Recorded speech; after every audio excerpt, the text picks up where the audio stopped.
What's happening, people? What's happening, folks? Welcome back to the channel and welcome back to another update video with your boy CJ from the Gunner's Corner. And I don't know about you guys, but I'm still buzzing. I'm still excited. I'm still happy. I'm still riding this wave and this high of Arsenal Football Club being in the Champions League final. But today, we are going to talk about our opponents that we now know that we're meeting in the final, which is a certain PSG, Paris Saint-Germain from Paris, France. They are in the final again. And what if this PSG side go back to back and win the Champions League once again? It's a scary prospect, especially because, their opponents, being us, Arsenal Football Club, you know, we are we're a bit of a excited bunch as Arsenal fans, a rowdy bunch, and deservedly so, because, we are a big club, despite what the haters and the media want to say. We are a prestigious club around the world. And if Arsenal win the Champions League, I mean, wow. Like I'm smiling ear to ear, but I can only think and dream, right? Like it's the reality we didn't think that we would see for a very long time. And fair play to Arteta, when he first came in 2020, he said that he wanted to win the Champions League with Arsenal, and this is where the project was expected to go bang and all that. This was the end vision of all the project and the process stuff. And we are here now. We're 4 games away from glory. We're 4 games away from a prestigious, historic double in the Premier League and the Champions League. And we got to enjoy it. We got to embrace it. We're here. We don't know when we're going to get here again. And football is all about moments and living in the moment. And, whilst this is a video not really focusing on the Premier League, we're going to have more of that to come in the coming days and weeks. We are focusing on the Champions League. And then obviously it begs the question, there's so much been talk about, what do you guys prefer? Do you prefer to win the Champions League? Do you prefer to win the Premier League? People say, a lot of fans around the world really want the Premier League, and I can understand why, right? That 22-year wait, we haven't won it in 22 years, but I argue that, well, we haven't won the Champions League ever. So as an Arsenal fan, I would much rather, not much rather. It's tough. It's a close one, but the Champions League means a lot to me as an Arsenal fan. If we win that Champions League, nobody can talk to us. No fan, rival fan can say anything to us. It's the one thing that people always hold over our heads, other rival fans. Champions of Europe, you'll never sing that. All of that stuff that, fans will sing when they play Arsenal, right? Rival fans and their fans in the stadium sing Champions of Europe, you'll never sing that. But if we win that Champions League, right? We've completed football. We've done the league, invincible, mind you, something else that nobody else has ever done. Multiple leagues, multiple FA Cups, domestic doubles, you know, invincibles. If we get our hands on that Champions League, the creme de la creme of club football prizes and trophies, nobody can talk to us. We've completed football. So for me, I might just slightly put the Champions League above the Premier League. Let me know what you guys think in the comments. Let me know what you guys think in the comments. But again, like I said, to each their own. I'll be happy with the Premier League, of course. It's a tight one. And I understand why, the Premier League, over a 38 game season, the marathon that it is, the fact that this is our fourth title race in a row, you would think that it's this is the year we have to get over the line in the Premier League and then spur us on, right, for a potential dynasty. So I get it. But look, standing in our way of the Champions League potential crown and glory is PSG themselves, you know. And PSG, it's a bit of a techie one with them, man, because like I said, they're such a good footballing side, and whilst we've done well to get to the final, we haven't played a team of PSG's caliber throughout our knockout phases. We played Bayer Leverkusen, Sporting Lisbon, and then Atletico Madrid. With all due respect to those sides, they are nowhere near the level of a PSG, right? And a lot of people would say we were on the fortunate side of the bracket because we, we avoided Real Madrid, we avoided Bayern Munich, we avoided Man City, Liverpool, a lot of PSG themselves, a lot of football heritage and European heritage on that side of the bracket, right? So we avoided a lot of those clubs. So, but when in the final, when you get to the final, to be the best, you got to beat the best, they say, right?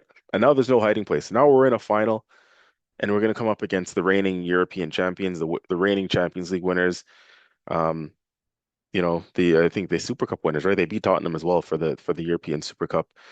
So look, man, this is going to be the ultimate task, and I believe right now PSG is the best club team in the world.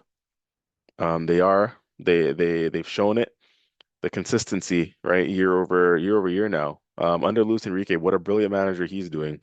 Next to Guardiola, he's probably the best, if not the second best manager in the world right now. is Enrique. He went to that team, that PSG side, and he's won them their first ever Champions League without the superstar names. PSG have tried to buy superstars over years to get them, the job done. That one summer, the historic prestigious summer where they brought in Ramos, Messi, I think Donnarumma was in that same window, all in one window, right? A couple of the names in there that the names escape me right now, but they once had a front three of Messi, who I believe is the greatest player of all time, Neymar, and Mbappe. You look at those names individually, what they've done on paper, right? We're talking about some of the best players in the world, some of the best players to grace the pitch over the last decade to 15 years in Mbappe, Messi, and Neymar. And like I said, you added a Sergio Ramos to that. But how come that team can never get over the line, right? Even just the double duo of Mbappe and Neymar before Messi came. How come that team can never get over the line and win the Champions League? They got close in 2020, right? But they couldn't win it. They lost in the finals to Bayern Munich, right? What about the Ibrahimovic version of PSG? How come they can never get over the line in the Champions League?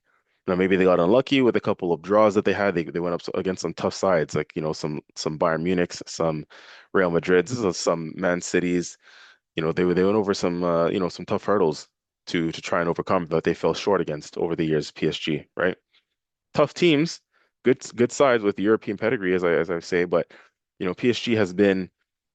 They've been a big name in football now for a very, very long time, since the money came in, what, around 2012, was it? Was it when they first started breaking through and spending the money and acquiring big names, right? We've seen David Beckham at that club, and we've seen a bunch of managers come in and go over there and fail to get over the line, a number of managers.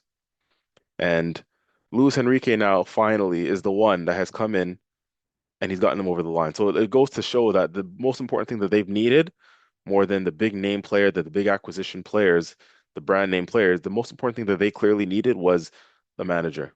Forget the player, a manager, a proper manager with, a good CV, a winning CV to come in and man manage and change the system and change the structure.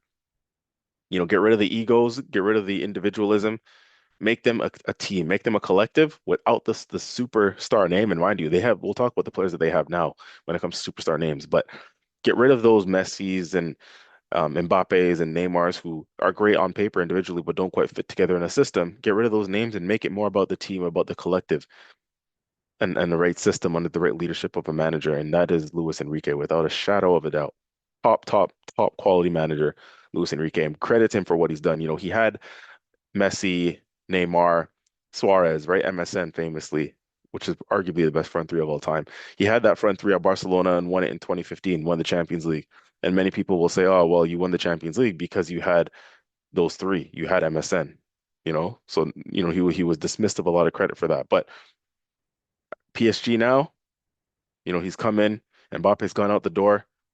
There's the famous video y'all will remember going that went around of, Enrique sitting Mbappe down and telling him, you have to work hard, and if you don't work hard, you're not in this team.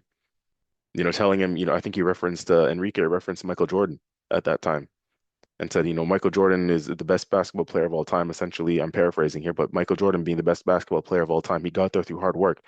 And there's a thing currently at the moment, and I want to do a video on Real Madrid, to be honest with you, in another time, just looking at them and their shambles that they are at the moment, Real Madrid. And a lot of fans are upset with Mbappe and want him out. There's a petition going around to get Mbappe out and this, and that. People aren't happy with Mbappe at the moment, despite him scoring 40 plus goals over there in La Liga for them, right? But they question his work rate, right? Mbappe, he's got an ego, he's got an attitude problem, his work rate isn't the best.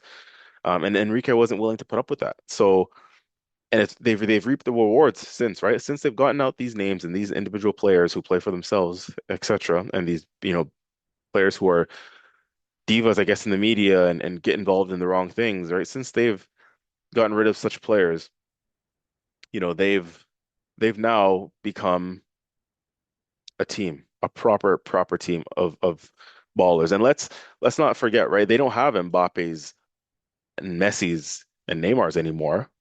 But let's not get it twisted. They still have world-class players, and they have players who are at the top of their game, and they are the best of the best today, right? They have a Ballon d'Or winner, and that is not necessarily because they bought those players, they bought the established names on paper, right? Luis Enrique, again, the manager, has turned these players, some of these players, he's elevated their levels to go from good to great, from great to world class. And no better example of that than Dembele, who, was casted out at Barcelona. He was under the shadow of Messi, like many people are when they go to Barcelona, right? Dembele was not the guy that, he is now. He was not that guy at Barcelona. He could have been at Dortmund, right? He was on that trajectory, which is why he made the move from Dortmund to Barca, I believe it was. But it didn't work out for him at Barca. Injuries killed him.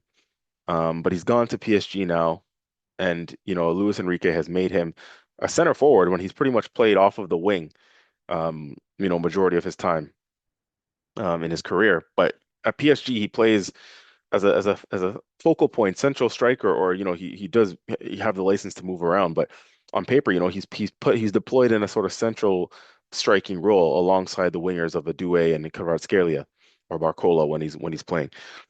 And the goal return for Dembele speaks for itself, and he's got a Ballon d'Or to his name. He's now a Champions League winner. He scored clutch goals for them. He scored a clutch goal a couple days ago, or was it yesterday? Yeah, I think the PSG game versus Bayern was yesterday. Scored a clutch goal for PSG at the Allianz Arena to help, PSG on their way to get to the Champions League final this time around. And yeah, what can I say? Um, what can I say? Just a fantastic, fantastic player. Like I said, one of the best in the world right now. And he deserves all the plaudits that he gets and all the flowers that he gets because he is definitely one of the best forwards around at the moment, and he's going to be a scary prospect for France in the World Cup alongside Mbappe, funny enough. Yeah, Dembele, and he's still doing it this season, so it's not a one season wonder thing, right? He's got numbers again this season in terms of goals and goal contributions, and he's put them into the final. And again, this is under a manager in Enrique who's transformed his position. He's made him, turn into not just somebody who is clinical in front of goal or a threat in front of goal, but off the ball, his work rate, his press, and that goes throughout the whole team is unbelievable, right? And that leads me on nicely to talk about the other players. I mean, Kvaratskhelia, they got him in January 2025. Enrique slot him on that left wing, and we knew he was good at Napoli, Kvara, but I spoke about it in another video. This guy now at PSG, he's elevated his game to one of the best left wingers in the world, if not the best at the moment. Doing incredible things over there on that left wing at PSG, scoring goals, assisting, in Champions League finals, semifinals, and then obviously on the right wing, you got Doué, a great young player that, Enrique's managed to put into his system and make that front three a very formidable front three that is very fluent, right? The movement off the ball, they're unreal. The movement, the press, the link up play, the fast paced play that they play with in attack. As Arsenal fans, we often criticize how slow and lethargic we look a lot of the time when we're trying to break or we're trying to transition or we're trying to, get forward into the opposition's box. PSG, they're so, quick with their movement and their play. The ball moves so quickly and they move off the ball so well. And Dembele, like I said, on paper he's a center forward, but you can, when they're on the ball, you'll catch him in a right wing position, left wing position, maybe deeper in midfield. Like he'll pull players and he'll pull defenses out of position, and that's why they're so hard to deal with and so hard to mark. Because they all move around. Kvaratskhelia can pull up in a central position, and Dembele will pull off into the left wing, or Doué the same. Doué will drive through the middle of the pitch, and then Dembele will maybe pull off to the right of him. It's a nightmare to defend against. And kind of when I was looking at it, there's a reason why I did want Bayern Munich over PSG in the final as an Arsenal fan is because I think they're first of all you can get at Bayern I think easier defensively than PSG. But also, whilst their front three is world class as well, we've seen our center backs deal with Harry Kane, and I say deal with relatively, right? Harry Kane is definitely a more stationary striker. Like we know he's going to be in central position more often than not, Harry Kane, and he may look to drop in deep and to turn and get on the half turn and spray the ball out wide to Elise or Diaz and so on. But you know we're familiar with him. We know him well. He's not going to beat you with pace, is Harry Kane. That's one thing I'll say, right? Those kind of strikers, who will hold the ball up, will link up play, they're not going to beat you with pace or running in behind. Harry Kane is not going to outrun Gabriel or Saliba, right? Um, So I think more of a test and what's trickier for our center backs at least to deal with are forwards like Dembele, Doué, and Kvaratskhelia, where again they don't have stationary positions. They'll fluently rotate throughout the game, right? One will pop up on the left, one will switch and go into the middle, one will go off into the right. They'll switch, and that's a nightmare to defend for because you don't know whether the midfielder, the holding midfielder should pick up a certain player. You don't know whether the fullback should pick up the player or the center back.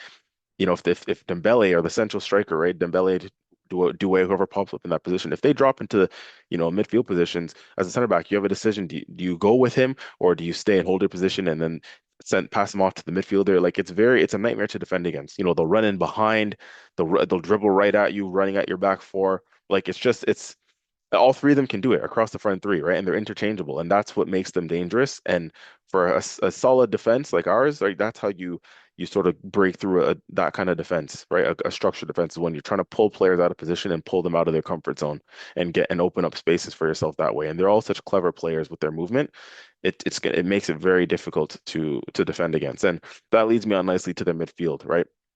You have to talk about that midfield. I mean, the midfield that pretty much got them through the Champions League last year and won it for them is, Fabian Ruiz, who's been back in fitness for PSG, Vitinha, and João Neves. That midfield three, again, just as fluent. The movement for them is just as brilliant, right? They're not all, the way we play, for example, with like a six and an eight and a 10, or most teams will play like that nowadays. Like they play with a rotating midfield three. One of them can pop up in the six, one of them can pop up in the eight, one of them can pop up in a more advanced position in like a number 10 type position.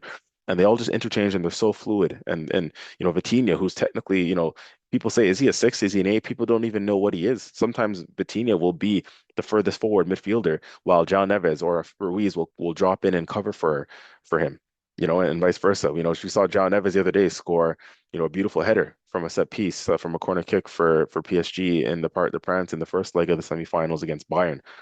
And John Neves has been clutch for them. Fabian Ruiz scored against us famously in the Champions League semifinal last year at the Parc de France, popped up with an important goal. So, we're talking about experienced international footballers here, at the top level of their games in their prime. And they all complement each other so well. And again, that's down to the system and the management. Luis Enrique, who's managed to slot these players in positions that he knows that he can get the best out of them, and it's worked. That front six between that midfield three and forward three, it's just phenomenal. And then you can slot a Barcola into that front three, or you can slot a Zaire Emery into that midfield. Zaire Emery has been covering it mostly in midfield for Fabian Ruiz since Ruiz has been out injured, and Zaire Emery will come in there and he hasn't looked out of place. He's doing the exact same job that John Neves and Vitinha are doing. And we're talking about a midfield there they're just all comfortable on the ball. You know, all those players that I just mentioned, very comfortable on the ball, very technical players, very forward-thinking players who move the ball quickly, right? Again, comparing it back to our team, we've criticized Mendy and Rice for not being very progressive, for not being very forward-minded, right? Rather more safe, more sideways, backwards, more conservative. Whereas those midfield players are, as I said, their movement is so much so that, they'll again as an opposing team or an opposing midfielder, when you're trying to win your duels and your one-on-one battles with your midfielder, you constantly having to check your shoulder and look over your shoulder to find where your man is if you're playing that PSG midfield, because they'll just pull you apart all over the place. And we saw it last year with when we played them in the semifinals. Famously, we didn't have Thomas Partey for that first leg of the Emirates, and it was a massive miss for us because there was just such gaping holes in the middle of the park where we didn't have somebody like a Partey there to cover or to cover the ground to eat up the spaces. We didn't have that physicality. We didn't have that running power, and it cost us. It cost us in that game. Without him there, it was kind of Declan Rice doing work on his own in that midfield area, just chasing shadows essentially, and it was tough. It was tough for us to contend with and for us to deal with. We found it very difficult. So this time around, we're going to need that running power. We're going to need those legs to keep up. Does that mean you have a Zubimendi in there next to Declan Rice? Do you have Miles Lewis-Skelly in there? We're going to need to match them. Their movement, their fluidity, and their ball progression, right? We're going to have to match them and maybe match them with some physicality. That's the challenge that we're going to come up against. But yeah, that midfield is the best midfield in the world at the moment, just in terms of a unit collectively, right? And even individually, you'd argue that, certainly Vitinha is up there as the best midfielder in the world at the moment. Over the last couple of seasons, he's been brilliant. And then it goes to their back line. We can't ignore their back line. Everyone talks about, oh, we can get at them defensively. Well, can we? I mean, I want to do a combined 11 as we get closer to the Champions League final between Arsenal and PSG, and just how many players we would get into their side. And you would think where we would have, the upper hand and the strength is in our defense, because I think their midfield is better than ours overall, and I would also say that their forward line, I mean, I think that's no debate. Their forward line is definitely better than ours. The defense is one area that you think that we would have the edge over them, but the question is, like, really, do we have the edge over them? Because if you look at their players individually, Hakimi at right back, Nuno Mendes at left back, we're talking about the best fullbacks in the game, in my opinion. And then their center backs, Marquinhos and Patros. Like, are we sleeping on those two? Like, we love Gabriel and Saliba. Maybe we talk about them as the best in the world because they're close to home, and even rivals and neutrals will admit that Gabriel and Saliba are two of the best in the world and the best, maybe the best pairing in the world. But are they better than? Are they actually better? Like, let's have this conversation for real. Are they actually better than Marquinhos and Patro? I'm not sure. I mean, we're looking at those two as Champions League winners now. Gabriel and Saliba aren't Champions League winners. Not yet, you know. And individually, Marquinhos, obviously he's been there for a long time at PSG, Brazil international, captain of PSG. Pacho's gone from strength to strength now. He got man of the match yesterday against Bayern in the semi-finals of the second leg there at the Allianz Arena. Semi-finals, right, of the Champions League, Allianz Arena, when Bayern's piling the pressure on you in attack. Pacho's getting man of the match coming out of that game, right? They defended and almost kept a clean sheet. Obviously, Harry Kane scored in the 90 something minute, almost the last kick of the game, but they limited them to such chances, right? PSG, they were very tight defensively. They were very strong and solid defensively, and that went to show everyone that, hey, we're not just an attacking team, but we can defend, and we can defend with grit and heart and determination and structure when we really need to, right? That's what that showed us yesterday. So defending is not about just defending as a back four, right? And that's where I think we have the edge as a better defensive team collectively, because not we don't just defend with our back four, we defend with our wingers, we defend with our midfielders. So I think as a team collectively, we may just have that upper hand slightly. We don't leave as many open gaps and holes because obviously we're not as attack minded or as forward thinking as a PSG is, right? They get forward and they get forward in numbers and get forward quickly, right? When they get forward with their fullbacks and so on. So maybe we don't leave as much spaces as they do, which is what would give us the upper hand as a better collective defensive team. However, let's not discredit PSG as a defensive team. Full stop. They can defend as they showed at the Allianz Arena yesterday. They can lock in and defend and shut out even the best of attacks, as we saw yesterday in that semifinal second leg against Bayern. They can shut out the best of the attacks as well, and nullify them and keep them to limited chances and so on and so forth.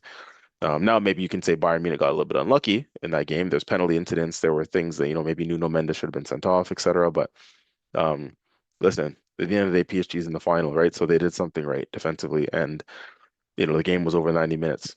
So they did what they had to do. And again, individually, you look at those players and say, yeah, Marquinhos, Brazilian international, Pacho is winning man of the matches. He's gone from strength to strength in the last 2 years, winning man of the matches in Champions League semifinals. And we all know about Nuno Mendes and Hakimi individually as two of the best in their positions in the world. So individually, those guys, like they sound, you know, indestructible. But collectively, again, don't sleep on them collectively, because you have to defend as a team, and it all stems back to the fact that Enrique has them as, this is about a team. This is not about one individual. This is a team here, the collective. Their press again, back to the forward players. I know we're going backwards for a bit, but we go back to the forward players and how much work they do off the ball. Kvaratskhelia has mentioned it. I think he said it yesterday after the game that, if you're not working hard in this team, you're sitting on the bench.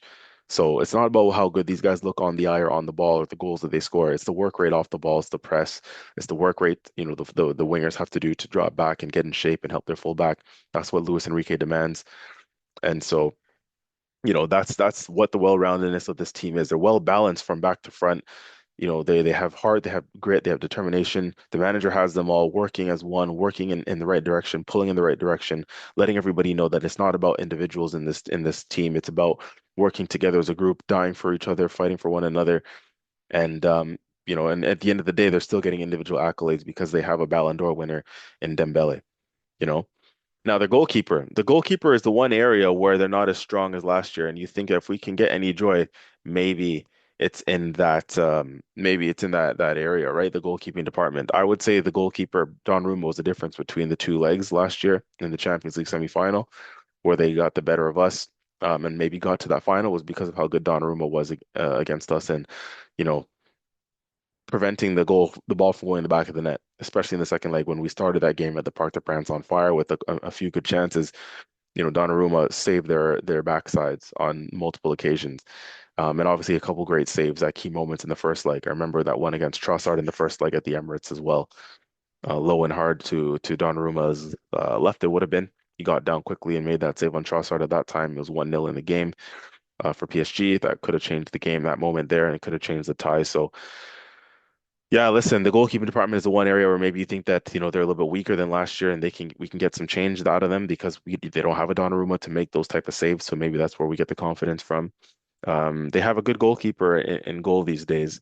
His name is let me just pull it up here. Uh Safanov, the Russian goalkeeper. So he's come in and he's done a job, right? He's not Donnarumma, and I stand on that. He's not as good as Donnarumma. But he is a good, competent goalkeeper. You can't play for that the world champions or the European champions, I should say. Sorry, if you're not a good enough goalkeeper, right? And he's managed to get them this far in the competition, and he's managed to be the first choice keeper to this point with them in the competition. He's a good goalkeeper, right? But if you're going to look for any weakness in that area and say, where can we get the better of them? That's one area where they are a little bit weaker than they were last year, right, is the goalkeeping department. And I'd argue that we're a better team than we were last year, right? They only marginally beat us last year. They beat us 1-0 at the Emirates in the first leg, and then I think they beat us 2-1 at the Parc des Princes. So, one goal in it in both games. Obviously, overall, the course of the two ties and the two legs made it 3-1 on aggregate, which maybe sounds a little bit more harsh than it was, but well, that was us without a striker last year. That was us without, with multiple injuries, I should say, last year, and key players who are, not fully fit, like your likes of Timber and so on. Timber is going to be crucial for the final if we can get him back fit. That's another thing that we'll talk about another day. But right now, we're a better team. We're better equipped to go in to play them again. We have reinforcements. We've gotten stronger. The likes of Eze, the likes of, the squad depth, mind you, benches could be key in this final. Obviously, we added a firepower up top and a Gyökeres. Um, so listen, it's going to be a more intriguing final this time around, and I think the players, whilst PSG is probably the best team in the world at the moment, like I said, and to be the best, you got to beat the best. I don't think these players are going to go in with too much fear when they have to play PSG in a final, because for the most part, again, first of all, it's an unchanged team, and if anything, the only change in terms of their actual team from last year is the goalkeeping department, where they have, like, as I mentioned and alluded to, they have a probably slightly weaker keeper than they had last year. That's the only change. So we know this team and what they're about, right? Whereas we've changed over the last 12 months, right? The Arsenal that PSG played last year is not the Arsenal that they're going to play this time around. So they're going to have to do a little bit, probably more, their coaching staff will have to do more research and more, um, more analytics behind the scenes and all that stuff to sort of gather what kind of team we are this time around because they're not going up against the same Arsenal that they did last season, right? We're a different side, so they're gonna have to do all their homework and try to figure out, how we play, what this team is about, the personnel. And again, like I said, we know what their personnel is for the most part, right? So let's see if Luis Enrique does something different to kind of throw us off a little bit. But we know what we're walking into because that's pretty much the same settled team that is gonna play that we played last year already, bar the goalkeeper. So we'll maybe have prepared for that now. We'll know what they're about, their strengths and weaknesses, if there is any weaknesses, and we'll maybe know how to deal with that front three, for example, or know how to get the better of their midfield or get in behind their back line. Like maybe we'll now know because that team is pretty unchanged and unsettled.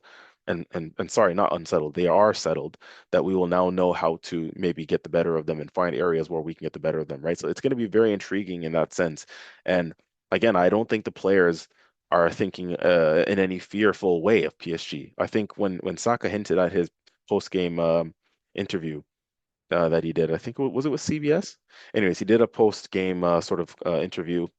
I think Thierry Henry was on the panel at the time, and Saka wouldn't disclose who he would prefer to play at the time between Bayern Munich and PSG, but he did hint in saying, you guys know who we want to play, or we know who we want to play and who we want to face in that final.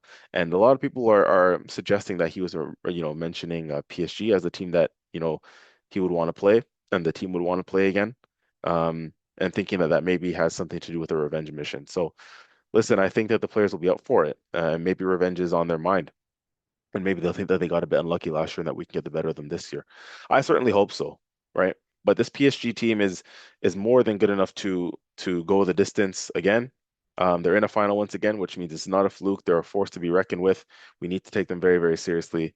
And I'm looking forward to that final. But they have potentially the chance to do something that I think in recent times only Real Madrid has been able to do, and that is go back to back. Real Madrid went back to back to back 3 times in a row under Zidane. I think was it 2016, 2017, and 2018, if I'm not mistaken, in the Champions League with Ronaldo in them. And PSG now has a chance to go at least back to back, right? To win 2 in a row and cement themselves as a mini dynasty in modern times of Champions League football, right? AC Milan wasn't even able to do that. That good AC Milan team, right? They weren't able to do back to backs. Bayern Munich hasn't done back to back. Liverpool hasn't done back to back in modern times. Barcelona, prime Barcelona with Iniesta, Xavi, Messi, MSN, those teams under Pep Guardiola, they didn't do back to back. It's very, very, very difficult to do. And PSG can put their names in modern times as alongside the Real Madrid as one of the teams who can actually, say they've gone back to back in the Champions League. In any sport, it's very, very hard to retain, right? You win it, you can win it, but to retain your championship in any sport is extremely difficult to do. And PSG are going to put themselves, in the history books for one of the best club sides, excuse me, of all time if they can go back to back in the Champions League, right? Automatically they'll put their names up there and cement their names as one of the best, club teams, club sides, um, in modern football if they go back to back in the Champions League. Something that is, extremely difficult to do, and we've seen many, many good sides over the years unable to do it, other than Real Madrid. So that's the prospect that we're facing with, right? That's what we're dealing with. We're dealing with a fantastic team with a world-class manager, fantastic individuals, and a fantastic team, mind you, bunch of game changers and match winners all over the pitch under a very good manager. They'll have their tails up, right, the fire in their belly to go again and to win it and make history to be, one of 2 teams in modern times of the Champions League era to go to win it, a couple of years in a row. Very, very, tantalizing, exciting prospect on their hands. They'll have just as much incentive and motivation as we do. Hopefully we can get the better of them, but let's see. Let's see how it goes. Ladies and gentlemen, I'm going to wrap it up there. I've talked a lot about PSG and what they have to offer, but we'll see, over the coming weeks, days, how we're going to be able to dissect what we can do to get the better of them. But they're going to go in there and walk in there as heavy favorites, and they're going to look to make some history. So I don't know, maybe not heavy favorites, maybe regular favorites, but look, listen, they're favorites nonetheless. Let's be honest, and maybe that tag suits us. So let's see how it goes. I don't know if I mentioned this earlier, folks, but please like and subscribe as it really, really does help us out. We're looking to grow and expand. We're doing big things here on the channel, and if you guys can like and subscribe and hype the video as well, that would be greatly appreciated. Where we're putting out content for you guys quite regularly. So keep it locked here on the Gunner's Corner. I've been your boy CJ, and we'll see you guys on the next video. Take care, guys. We're out.